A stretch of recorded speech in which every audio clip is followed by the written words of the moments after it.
नमस्कार मंडळी. आज ना आम्ही गुलाबजाम करायचं ठरवलं होतं. म्हणून आमच्या इथे ना फ्रेश खव्याची गाडी येते आणि तिथून ना 1 किलो खवा आणला होता. मग काय खवा चांगला मळून घेतला आणि गाठी राहू नयेत म्हणून मस्त खिसून घेतला. पण साखर टाकायची वेळ आली आणि जीव खालीवर व्हायला लागला. एवढी महाग झाली आहे ना साखर, आता काही दिवसांनी सोनाराच्या दुकानात मिळेल की काय असं वाटायला लागले. मम्मीच्या हातचे गुलाबजाम म्हणलं ना की काय सांगायचं, एक नंबरच होतात. पप्पा पण अगदी एकसारखे गोळे तयार करून देत होते आणि मी त्यांना लाट्या कापून देत होते. हळूहळू करता करता भरपूर गुलाबजाम तयार झाले. गुलाबजाम करताना मला माझ्या वहिनीची खूप आठवण आली, कारण त्यांना गुलाबजाम खूप आवडतात.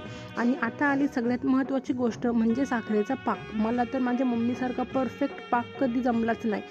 असं करता करता शेवटी आमचे मऊ मऊ गुलाबजाम तयार झाले आणि घरच्यांसोबत केलेल्या या छोट्याशा कामातही किती मज्जा असते ना.